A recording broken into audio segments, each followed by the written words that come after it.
Welcome to Utopian Horizons.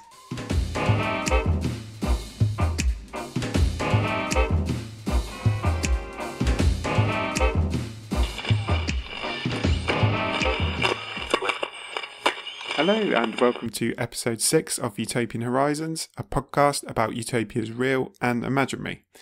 Something I want to get out of the way very quickly before we get on to today's subject. Someone very kindly left me a review on iTunes.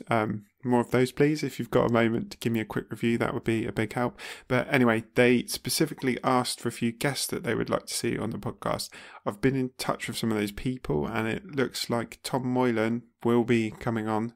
So it's going to be a few months before that happens because of when he's got free time and stuff. But anyway, that's proof of what I said. If you've got a subject you'd like to see me cover or people you'd like to see me try and get on, tell me about it and I will try and do that. As always, email me Utopian Horizons pod, tweet me at Utopian Horizons and let me know. So anyway, on to today's episode. This episode will be covering a novel by H.G. Wells, probably best known for War of the Worlds, Invisible Man, stuff like that. But the novel that we'll be talking about is a specifically utopian work called A Modern Utopia. Joining me to talk about the book is Adam Roberts. He is an academic at Royal Holloway, but he's also a science fiction writer. If you're not familiar with his work, I'd really recommend you have a look at him. He's one of my favourite writers writing today. So he's written stuff like Jack Glass, New Model Army, By Light Alone, Yellow Blue Tibia.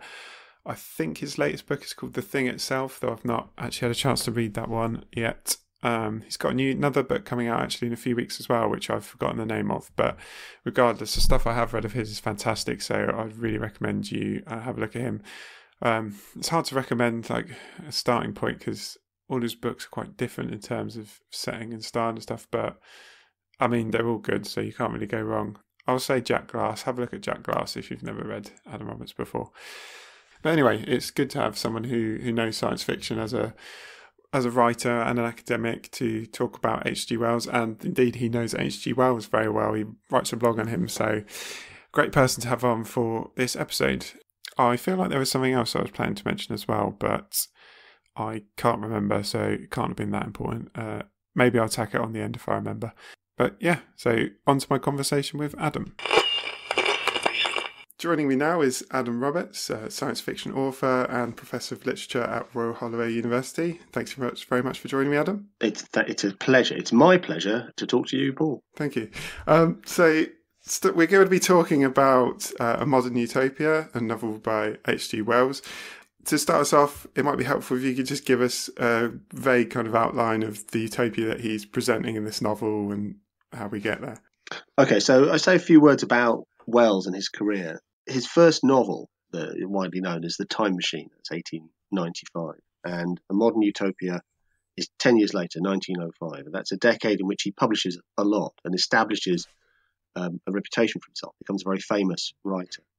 And towards the end of that decade, around the middle of the first decade of the 20th century, he becomes really fascinated by utopia. He becomes a member of the Fabians, who are a socialist organisation affiliated with the Labour Party, and he began to plan realistically, as he saw it, ways to make a better world in which we could live.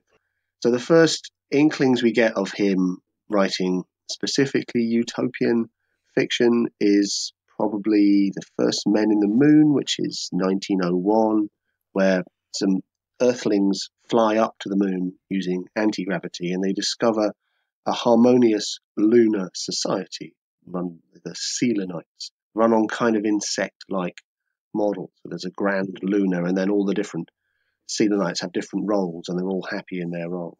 And then he wrote A Modern Utopia in 1905, and in 1906, the following year, he wrote another utopian novel called In the Days of the Comet, where the Earth finds itself in the path of a giant, strange comet.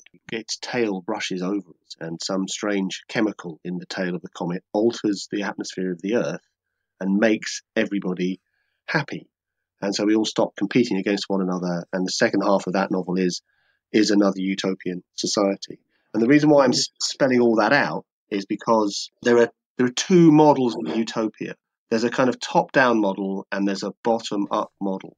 And utopian writers generally have to pick one of those two. So the top-down model says human nature is kind of nasty, but if we impose the right structures and the right authority from above, we can make people behave well to one another, and we can structure society so that everyone has an equal access to life, liberty, and the pursuit of happiness.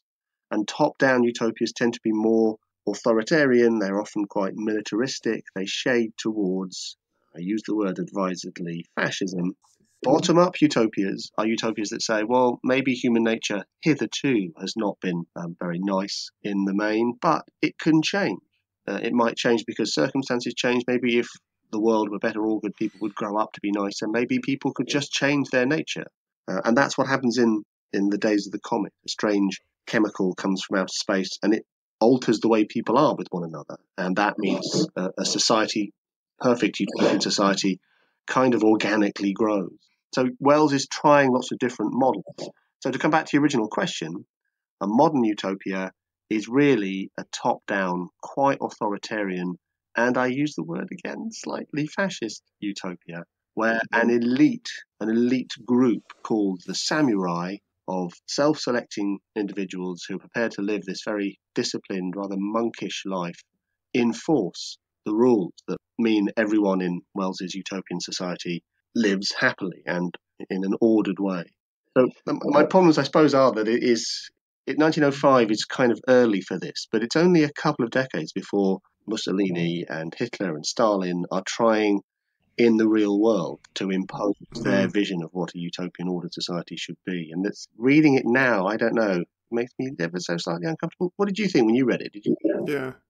Well, yeah, I agree with you. I was going to ask, is that not somewhat surprising, given that he's coming out of a socialist tradition, and he's reading for this, I was reading about how he'd become involved in socialism, and I think there's definitely, perhaps we'll get to them, but there's some specific ideas in the book that you can see have come from socialism.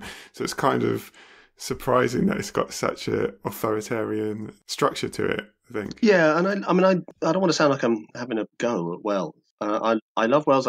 He's a great writer. He's a very interesting figure, and he was very much a socialist. He devoted much of his time and energy and money to trying to advance a socialist cause. But I don't think he was ever much of a Democrat. I don't think he entirely trusted the ordinary man and woman to know what was best. And he explicitly says, doesn't he, in this book? I can't remember the exact phrase, but like, democracy is not it's not an adequate way of producing like a perfect society. It won't work. So he explicitly says that democracy is not good enough, basically. And that's right. So his own background is, he comes from this slightly what you would say is lower middle class background, and his dad was a slightly feckless character who tried to run a shop and made a hash of it, and worked for a time as a professional cricketer, which sounds quite glamorous in the modern era, but was then very precarious financially.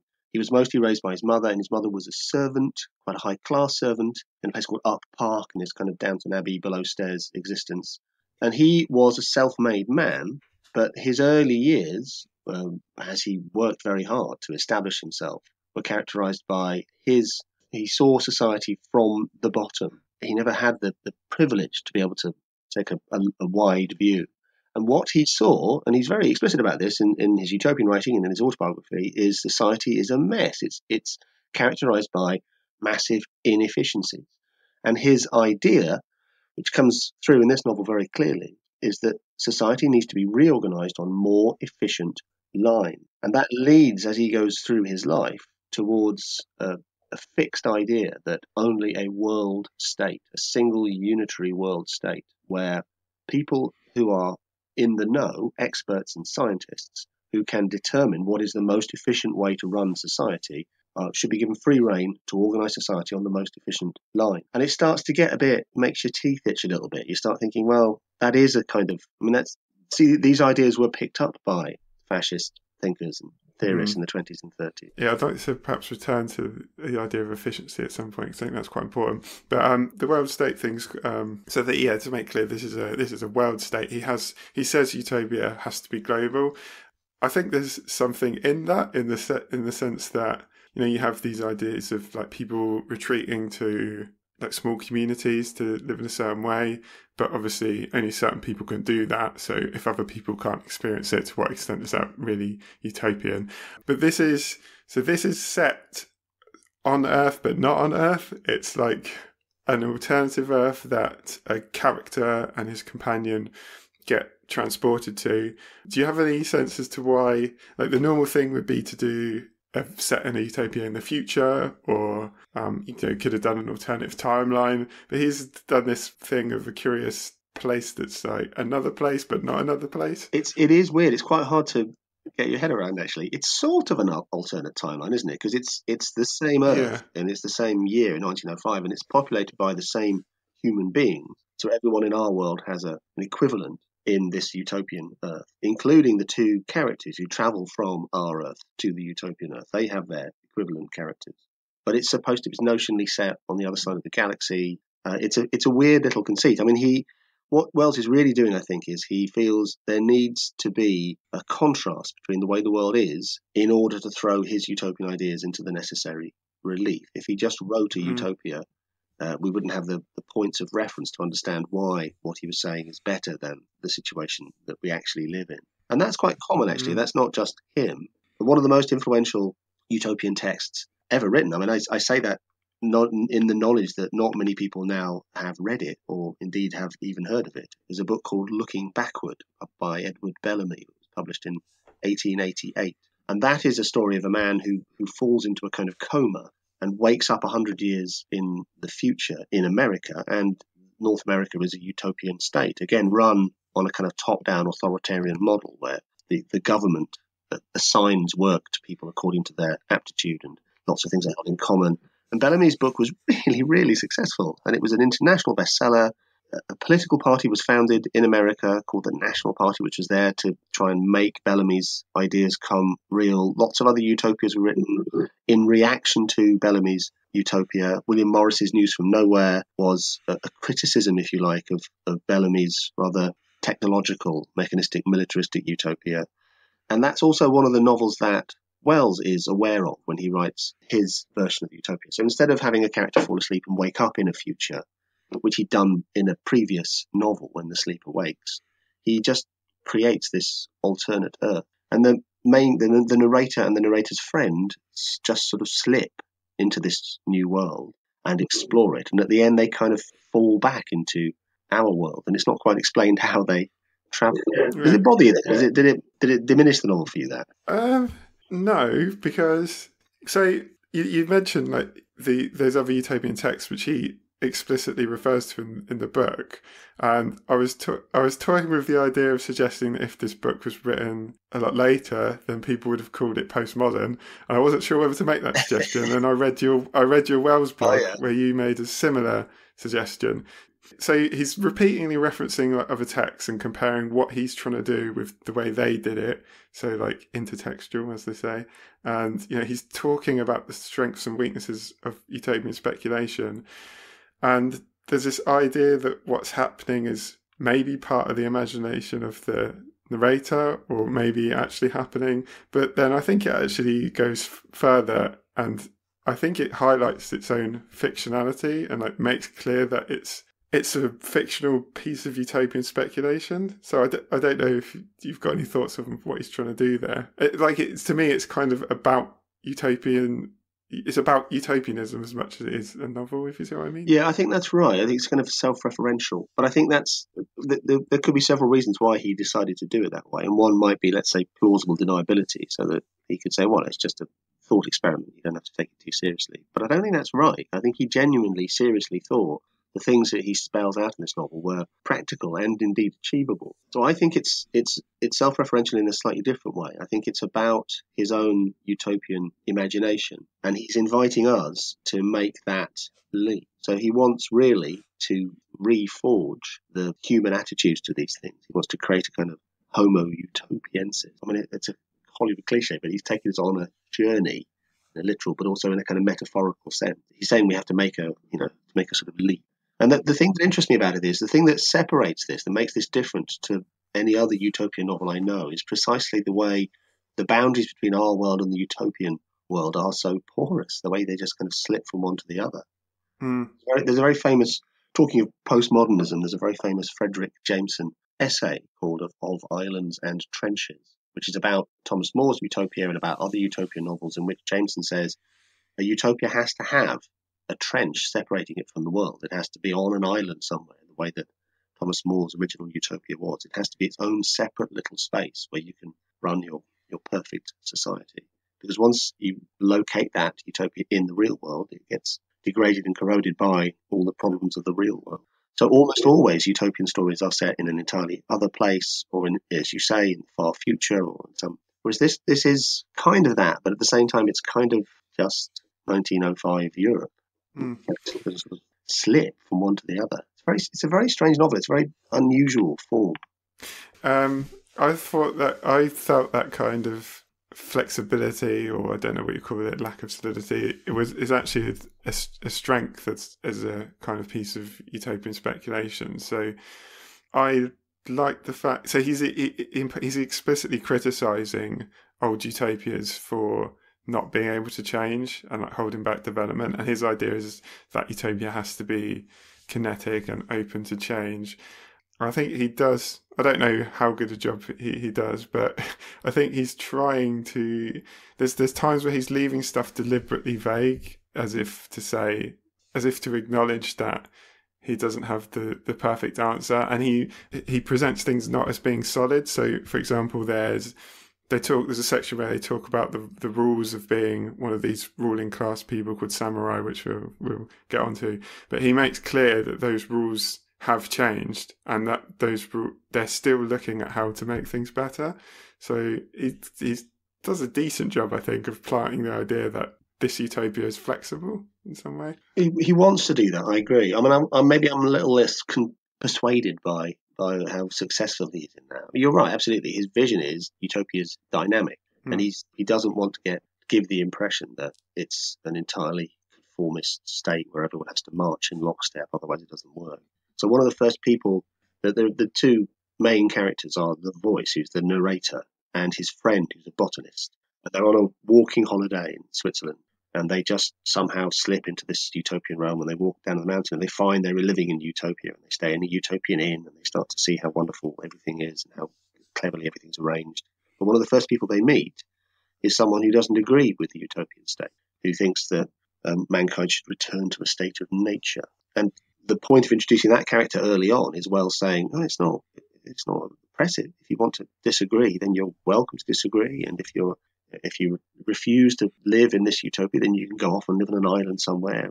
But everyone else, I mean, the vast majority of people are happily collaborating in this very efficiently run utopian world.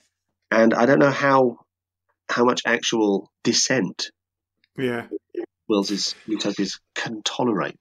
I don't think very much, but I think he's at least like aware of the problem of difference in utopia. Like it's always been a problem in utopia. Like how do you deal with people who don't want to fit?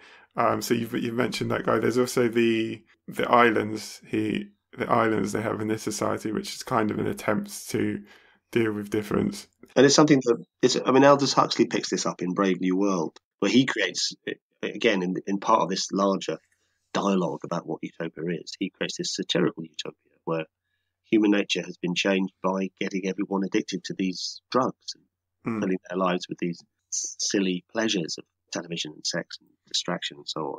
And that makes everybody pliable. But the few people who refuse to live that life, they have to go and live on weird little islands, are separated off. It's a kind of inversion, actually, because the original utopia, Thomas More's utopia, was on a little island, set away from the world, and was fiercely guarded its independence from the rest of the world. This inverts that. Yeah, I should probably explain for people who might not. So the idea is in this world is if you break the rules of the utopia in some way or don't want to live in it, like if you're an alcoholic or a serial gambler or whatever, you get sent to an island of alcoholics, for example, and then you're relatively free to do what you want within. So the idea is it's kind of like almost like a mini utopia of like you can live that way if you want.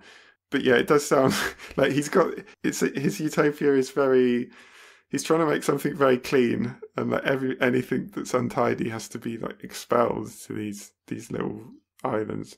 That's the problem, isn't it? Because the cleanness, that's absolutely spot on. He's fascinated with cleanness, and he portrays this world as a cleaner, saner, healthier, more beautiful, more noble, more athletic society than our world, which is full of seedy, grubby, balding, pot-bellied men like me, drinking coffee in the morning and drinking wine in the evening. And he wants to purge all that uncleanness, but that uncleanness is really just another word for the diversity that makes up a society that can tolerate all different manner of dissent. He wants to brush all that away, actually. And I think, to go back to what we were saying about efficiency, Wells's model for society increasingly is the machine. It's a very big and a very complicated machine, but he thinks of society as this huge machinic piece of technology that needs proper social engineers to make it run properly. And there's something about that that's quite horrible, actually. Yeah, Very inhuman. He's got this kind of obsession with efficiency, which I think you see it in the way he talks about. So this is a world that's got freedom of movement, like you can go wherever you want. But the way he talks about movement, it serves the needs of the economy rather than the people. Like he's got this idea that, it's like everything can move everywhere, everything's super efficient. So if there's a place here that needs workers, then workers can. It always coerce. I don't think he thinks of it in that way, but you imagine it as they're being coerced there. So they're serving. So the people are serving the need of the economy in the name of efficiency, as if that's efficiency is inherently a good thing. Yeah, the free movement of labour is quite apropos at the moment, isn't it? Yeah, and he's got this idea that so the population has to move. He says it has to be as fluid and tidal as the sea. That it needs to be able to go wherever it goes. But in order to make that work, he also has this sense that he wants an enormous database of everybody that records everyone's movements, no matter where they go. The record of their movement hither and thither, he says, and various material facts such as marriage, parentage, criminal convictions, and the like would all be stored under their distinct formula or scientific name in this enormous. The way he conceived it in 1905 is a huge repository of index cards, which is quite quaint and quite sweet. But the principle behind it is really up to date. This idea that we have to surveil every member of our society. We have the technology now to do it in a way that's much, much more supple than index cards. But the idea is there in Wells's original book, I think. Yeah, it's very interesting that kind of surveillance relates to the way relates to today very much, and I think that vision of freedom of movement is kind of the one we've had. Like it's a freedom of movement that's about economy rather than some ethical decision about what people should be able to do. Let's talk about. There's a bit. I've got the novel here. So this is from late on in the book, actually, in which Wells describes this surveillance system from substations constantly engaged in checking thumb marks and numbers. A little army of attendants will be at work on this index day and night. Births and deaths and arrivals at inns and applications to post offices for letters and tickets taken for long journeys and criminal convictions and marriages and applications for public doles and the like. A filter of officers would sort the stream, and all day and all night forever a swarm of clerks would go to and fro, correcting the central register, photographing copies of its entries for transmission to the subordinate local stations in response to their inquiries.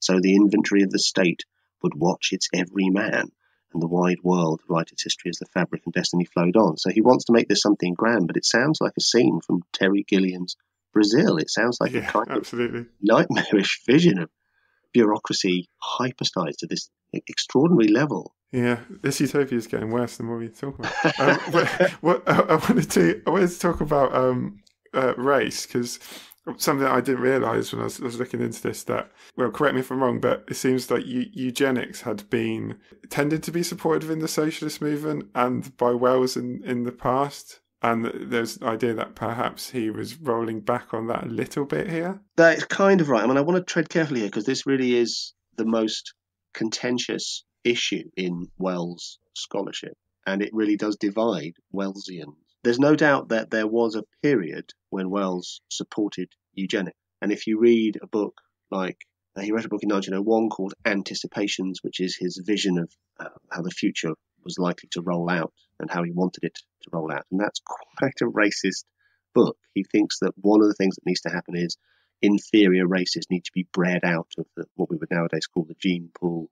And by inferior races, he means blacks and Jews and mixed race people. And it's not the central plank of Anticipations, but it's unmistakably there. So there's no question that he was a eugenicist as a young man.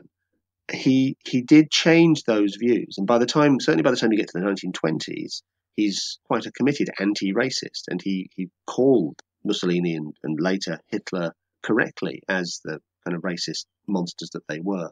So something does change. It's a question of how quickly he changed his views. So Anticipation is in 1901. We're talking about this novel in 1905. It's only a few years later. I think there are still traces of that. I mean, it's part of his idea of efficiency and of cleanliness, and he does think racially because a lot of people of his generation did. One of the things that changed was that he went to America and he met Booker T. Washington, and actually he talks about this in his autobiography. He also went to a brothel and had sex with a black woman and chatted with her about her experience. And especially having talked with Washington, he came back with a different understanding of what it meant to be black, which before he wasn't a very widely travelled man in his early youth because he didn't have the money. He didn't encounter many black people or Asians or Jews. So his ideas were kind of theoretical. And he had the kind of imagination that was very facile when it came to extrapolating theoretical ideas and making them global. And that's part of the problem of his early racism.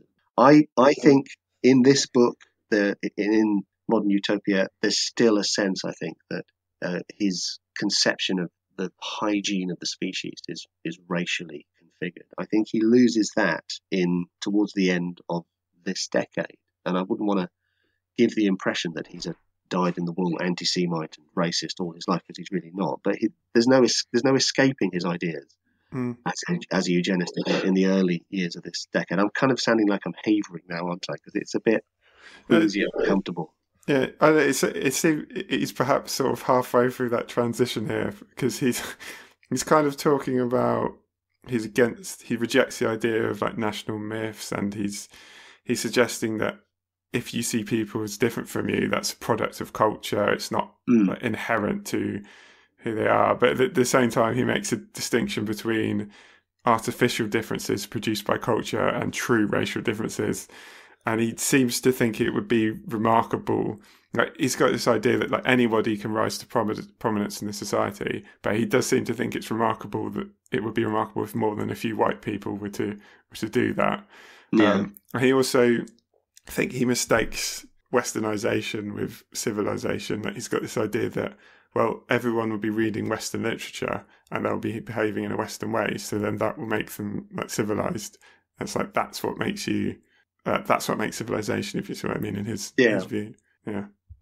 Perhaps we could talk about some of the like less horrible ideas in his, because there are some nice ones there. I think that he's got some ideas that are quite relevant to what we're dealing with today, in that he's arguing that a lack of law and regulation does not equal more freedom, which is something we're dealing with neoliberalism and its effects. He criticises this idea that economics is a natural law, which I think we're also dealing with the effect of people treating economics as a natural law as well. And he is a socialist, and to go back to what I was saying, he might be anti-democratic by modern standards, but he genuinely believed some core planks of early 20th century socialism. For instance, that wealth should all be held in common, the state should own everything.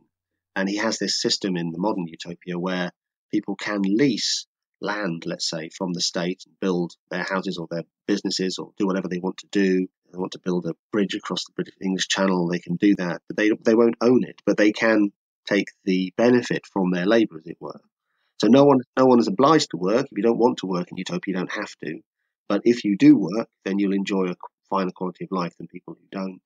And it's trying to, I mean, it's not entirely original to Wells. It comes out of discussions that he was having with the other Fabians as to the proper balance between, on the one hand, full-on communism where no one owns anything and everything is held in common, and the situation in which Wells had grown up, which was full-on plutocracy and capitalism where the state owned very little and it was all in private hands. He's trying to find a balance between the two, which I think is interesting. It's like you say, everything tends to be owned by the state, and you get the impression that the way a lot of people would live in this world it tends to be in community housing. Yeah. laid out in quadrangles, and these places, so you'd have your private rooms, but then these places would have within them like childcare and schools. And the idea I got was like individual houses do exist in this world if you accumulate the money and want to do that, but it's kind of a community world. So it's got a UBI in it, a universal basic income, his kind of interpretation of it, which is a very contemporary idea at the moment, to stop people falling into poverty. So everyone's got this minimum standard of being decently housed, clothed, fed. And there's stuff like you get money from the state if you want to, we get coupons to pay for travel and accommodation if you want to like go somewhere else to work there or whatever. So that's quite a nice idea. Yeah. And he has this idea that money should be tied to reserves of energy rather than reserves of gold. And again, I'm not entirely sure why that would be an advantage. Gold is a scarce resource, and that generates an economy of scarcity, which is a problem because there is enough wealth. I mean, he has a fundamentally Ruskinian 19th century socialist understanding that wealth is life and labour, it's not resources. So I think that's what he's trying to get at there. The manufacture of energy would be nationalised, so heating and lighting and supply of power for both domestic and for industrial purposes would be managed from common generating stations, all owned by the world state. But that would somehow then also underwrite money. So payment wouldn't be, you'd have banknotes that were good for so many thousands of units of energy, and that's what you would spend. Did you get that? Do you see why that would be advantageous? Economy is not my strong point, but I didn't really. I think as you suggested in your blog as well, that like linking it to energy, where energy is more unstable in the sense that you could have like supply crises or like some kind of problem, and that's not advantageous to people. The idea of gold is that the money's stable, as you said. So I don't particularly understand why changing what backs up money would make this a different world. No, he doesn't actually really. I don't know if he deals that much with the problem of wealth in itself, because I don't think he deals with inheritance, does he? Well, you can't inherit anything. Oh, you can't, because the state owns everything. So you can't. If you build a house, when you die, it reverts back to the state. Okay. Your children can build a house if they want to, and I think that's the character of the botanist is based on Wells's friend Graham Wallis, and it was during an actual walking holiday in Switzerland that Wells and Wallis went on together when they would stride over the mountains, talking all this stuff out. That was the germ for the novel. Wallis wrote a book called Property Under Socialism, which was the source for lots of the specific ideas in this. And that's one of Wallis's ideas, is that property is not heritable.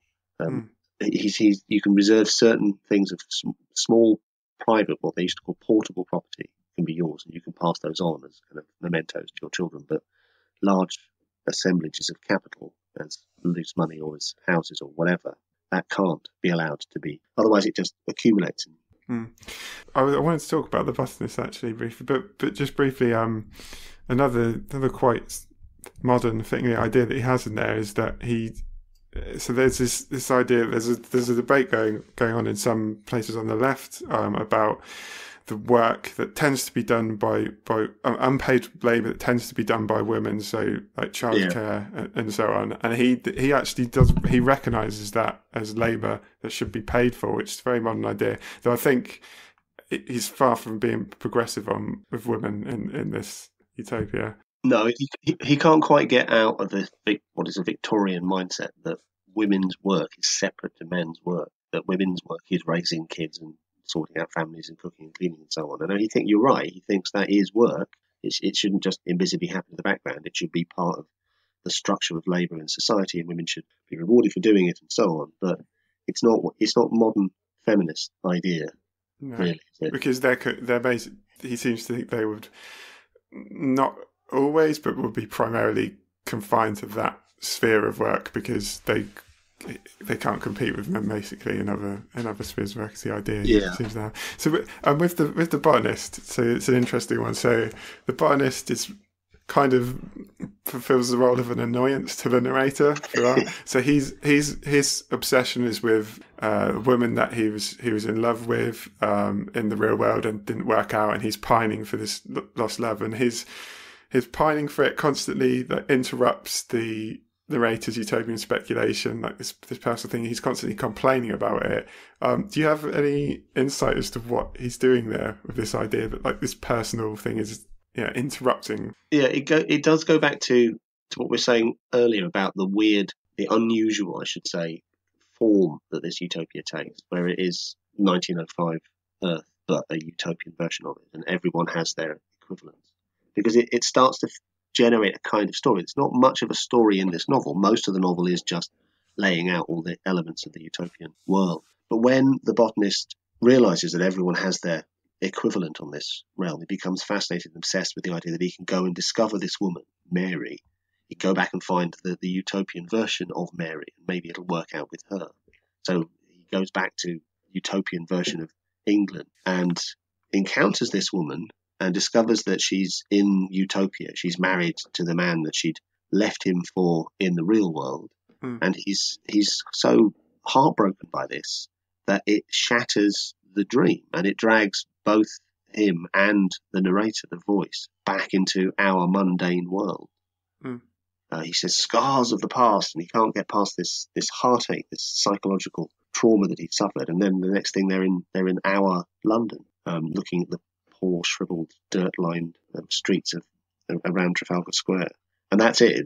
They've been bounced out of utopia and they've come back. So there's something there about emotional pain being something that utopian society can't solve, I suppose. And it's all bound up with, Wells was famously sexually promiscuous, but he became famous. And it's kind of amazing to me because he was, and I say this, I know I'm no George Clooney myself, but he was short, he had a high-pitched, squeaky voice, he had never good physique, he had this lower middle-class accent, he was not physically strong, he'd been quite ill in his life, and yet women seemed to fall over themselves to go to bed with him. He had this wife that he would return to, and she was clearly, if not complacent with this, certainly long-suffering with it, and had a series of very passionate long-term affairs, including with the daughters of some of the key Fabians. One of the reasons why he eventually left the Fabian Society. Right. Tolerate him anymore. So one of the things that his utopian imaginary includes is a kind of erotic paradise where, not just in this book, but in all his utopian books, if you want to have sex with lots of people, then you can do that. And that's balanced against the idea that we have to be very careful about children we have. So that's very fiercely regulated in utopias, and not just any old person breeding. You want the best people breeding to produce these strong, noble samurai types. But if you want to have love affairs, then you can have love affairs. And when he was off walking with Graham Wallis, who was the prototype for the botanist, Wells would try to seduce women that he met, Swiss girls and women that they met in the hotels they stayed at. And Wallis was very shocked by this and rebuked him repeatedly. So I think one of the things that's happening is it's Wells kind of turning the tail on Wallis's prudishness as he saw it. So what Wells wants is a world where you can have all the great sex you want without all these horrible, complicating emotional anguish that goes along with it in the traditional model. And that's what the botanist can't let go of. I think it's a false dream. And I think it didn't work out for Wells very well either in the long term. But I think it's one of the things that's happening. Yeah. Okay.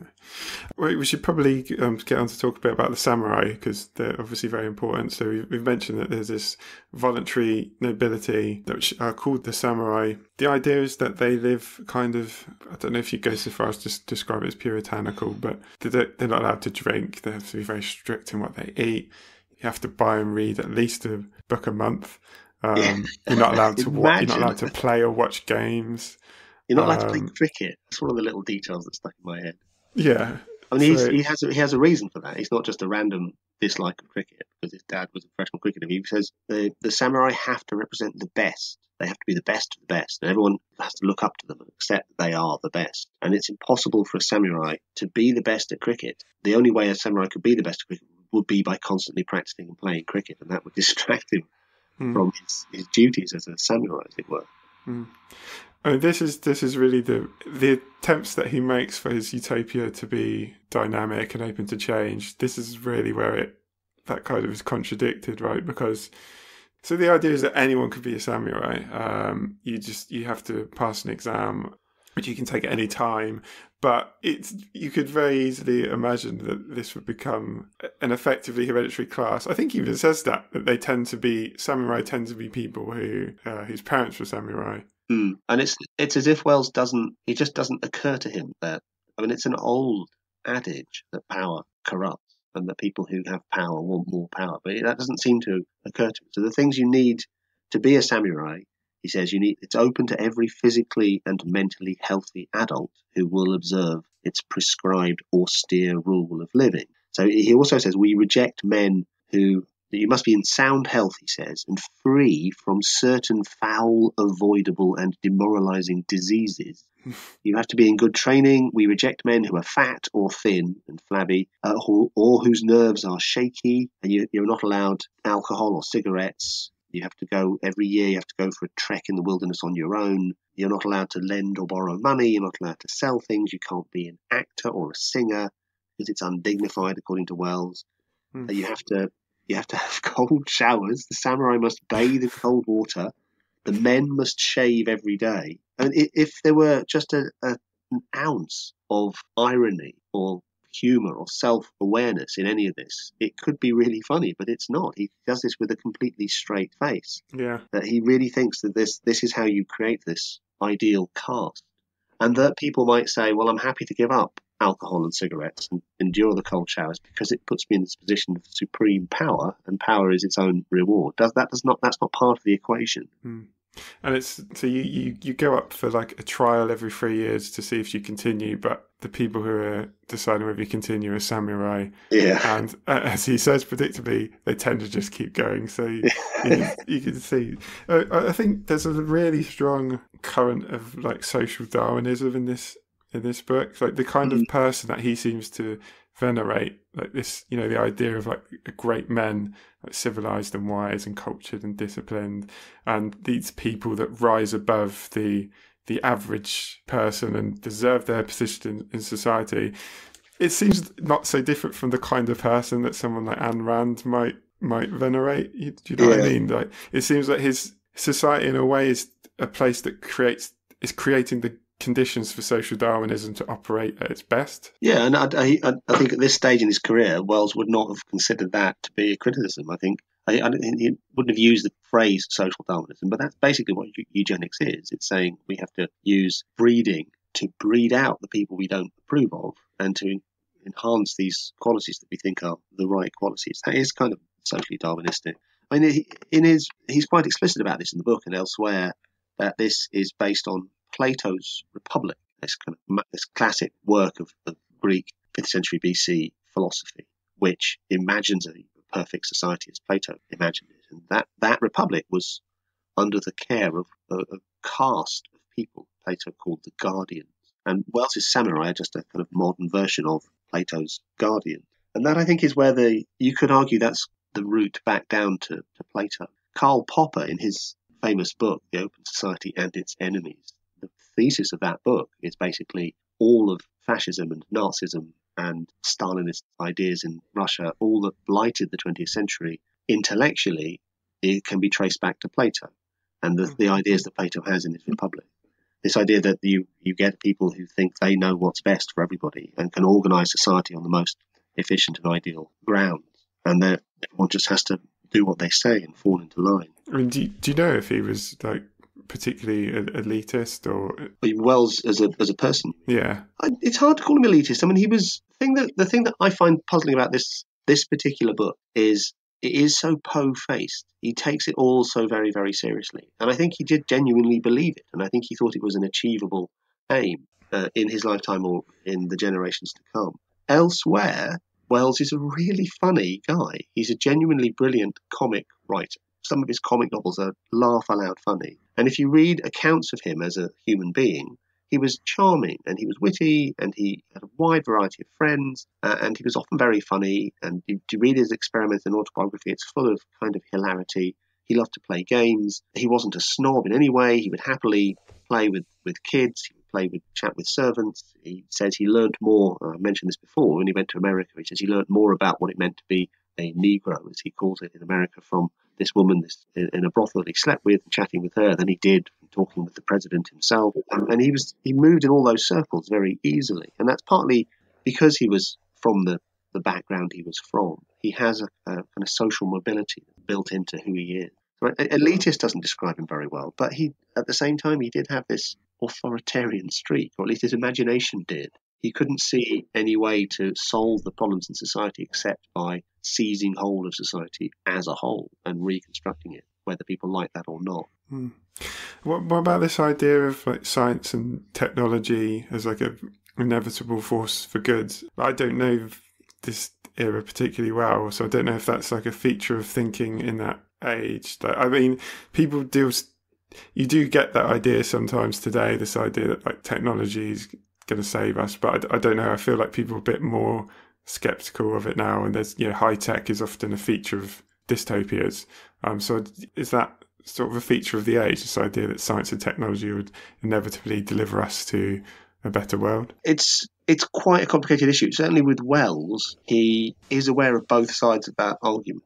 So he's famous, of course, as a science fiction writer, so he imagines the future and extrapolates the present. And quite often that involves what you were saying earlier about his model for society is that it has to be dynamic. So the technologies that really excite him are technologies of movement and transport. As you said, the world of the modern utopia is one where you can travel all over the world all the time. That's technology at the service of kinetic energy and dynamism of this world. By the same token, in 3 years' time, he's going to write The War in the Air, which comes out in 1908, which he imagines heavier than air aircraft on a massed scale. And that's a kind of anti-utopia, because what happens is the German Air Force makes war on the American Air Force, and this is a spoiler, but what the hell? It destroys the world. The whole world gets smashed up. And the machines are so efficient at making war that it crashes the delicate machinery of finance and production. And the novel ends in barbarism, where people are living in the ruin. So he's aware that technology is dangerous. And this is also, this is one thing that was happening in this decade was the war that started in 1914. It didn't come out of the blue. People were speculating about it right through from the 1880s and 1890s, that the rise of this great German power would inevitably lead to a European war. And he's kind of thinking utopian thoughts in part to avoid that possibility, to do away with the belligerence and the reasons why nations go to war. That's why he wants a world state. That's why he wants everything held in common. That's why he wants to free up people so that they're not constrained by borders and they can go everywhere. And all those sorts of things, you're thinking it's machinic in one sense, but it's not fixated on specific machine. Okay, that's interesting. Okay, final question. If you're kind of evaluating this book as a piece of utopian literature, I mean, what do you see as its strengths and its weaknesses? Its strengths are that it is very detailed and it's very thought-provoking, stimulating, and you read it and inevitably you test its various little ideas and predictions against your sense of what would work and what wouldn't and what came to pass and what didn't. And it's a very stimulating book. It's very interesting, varied, and there are bits of it that are he was a very accomplished writer. There are bits of it that are beautifully written and that are evocative and that give you that sense of just how wonderful it can be to walk into a completely new town and find out how it all works and so on. But I think that the real problem with this and with other utopian experiments in prose that Wells undertook was that he can't allow irony in. He can't allow humour. So it is very stony-faced and puritanical. And it becomes almost a cliche, doesn't it, of left-wing socialist thought, this idea that lefties are all sandal-wearing, lentil-eating, cold shower loonies. Yeah. What did you think of it then? I liked the book. As I say, I thought I was quite surprised to the extent that some of the ideas, how contemporary some of the ideas felt in it, which I wasn't expecting. Because this is not as I said before, this is not an era I'm familiar with. I tend to post Second World War science fiction is kind of my area, so I haven't read much of this early stuff. But the way social Darwinism's threaded through it is kind of not particularly pleasant, I think, and it emerged. And I think this obsession with efficiency is really interesting at something I think we still have today, like this idea that efficiency is inherently good. And we talked in a previous episode about this idea that we're moving towards smart cities that will be, everything will be managed by being connected through the Internet of Things and everything will work perfectly. And the idea that will necessarily create a better world for people is really problematic, I think. When you think about who will have access to these expensive technologies that will do great things for us and who will be locked out of that kind of thing. But yeah, have you ever considered like, writing a utopia? I think it's very hard to do. I think another thing that's quite interesting about this period is that there was utopian writing comes in waves, and there was a real vogue for it from the 1880s, 1890s. I mentioned Bellamy's Looking Backwards, which was, I can't stress how big a hit that book was, how influential that was in its day, and how many utopians were then written in as reactions to Bellamy's ideas. And this 1905 is kind of coming to the end of that little vogue. It became harder to write straight utopia, I think. And then the First World War came along, and that put an end to that kind of little mode. So what happens after the First World War is you get more ironic and more satirical interrogations of the idea. And we talked about Brave New World. And I know lots of people, I teach students who would quite like to live in Brave New World and have all sex and the drugs they wanted and watch television or whatever. But it's not meant genuinely in the way that Wells's book is. And latterly, we're in this strange inverted state. And this is an argument that Frederick Jameson makes as well, whereas everything seems to be dystopia now. We're fascinated by dystopia. Yeah. So Jameson says that's because that's how the utopian impulse is working itself out in our culture, that dystopias are kind of photographic negative of utopias, that they still index our yearning towards a better world. They just do it by identifying specific problems that we need to overcome and dramatising those. And that, I've written some dystopias. I think it would be quite hard to write a straight-faced, non-ironic utopia in the present age.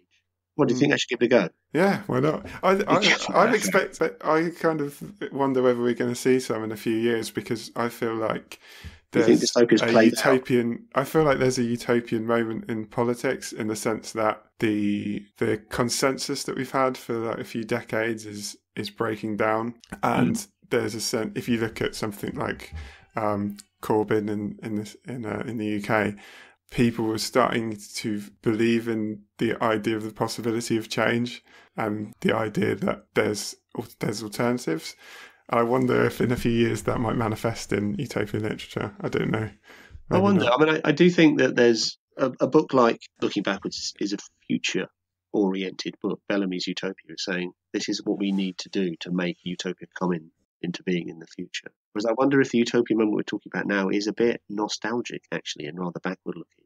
Corbyn's an old-school 1970s socialist, and it's surprised a lot of people how many voters have flocked to that vision. Or in his own ghastly way, Trump came to power by tapping a utopian urge in a lot of American voters. Absolutely. That was to make America great again, to go back to the time when America was great in the 1950s, when we had Jim Crow laws, women stayed in the home and all these terrible things. But that's a kind of urge that we've gone too far somehow.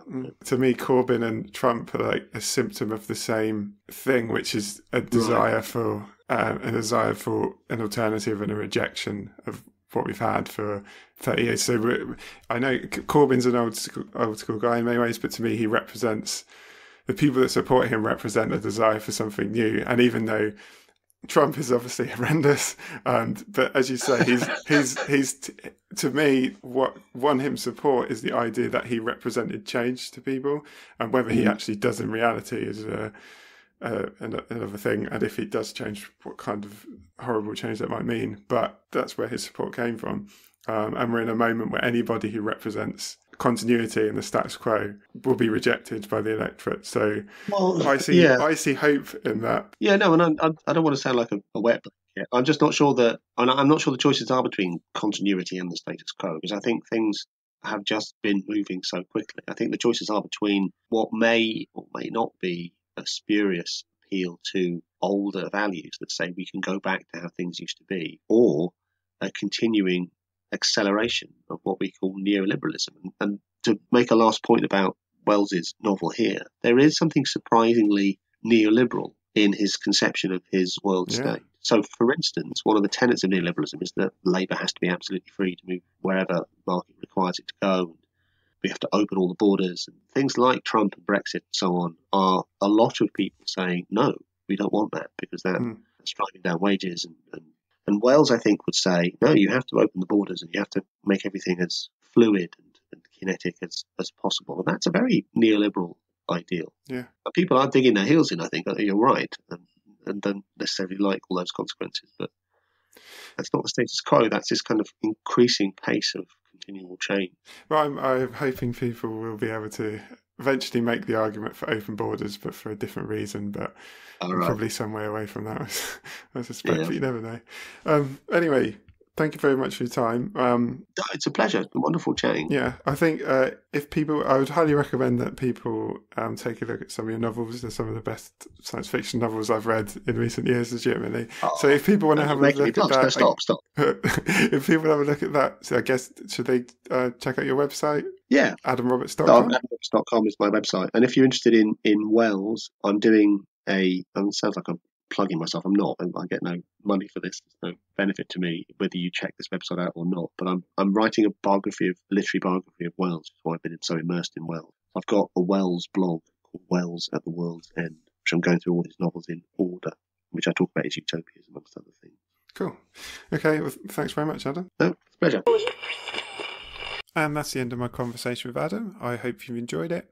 If you did enjoy the episode, it'd be great if you could subscribe to the podcast, give it a rating or review. That stuff does really help with spreading the word. Tell someone you know about the podcast. If you've got money and you feel that giving me a little tip would be worth your while, then I've got a Patreon going at patreon.com/Utopian Horizons. I'm not going to go into a long thing on why I do the Patreon. I don't think people want to listen to that every week. Maybe next week I'll beg a bit more again. As I mentioned in the beginning of the podcast, if you've got any ideas or stuff you'd like to see me cover, or if you've just got any feedback on stuff, then email me on utopianhorizonspod@gmail.com, tweet me at utopianhorizons. All being well, I've got some really cool stuff coming up, including an episode on a movie with a robot cop in it, a rather famous novel with hackers in it, a political movement which I suppose you'd call a revolutionary one, and a political movement that's very much ongoing at the moment, as well as various other bits and pieces I'm starting to work on. So keep an eye out for that. Please take a moment if you can to share, subscribe, follow the podcast on Twitter. Any little thing you can do like that to help me with the podcast, that would be massively appreciated. Anyway, I hope you've enjoyed it, and see you on the next episode.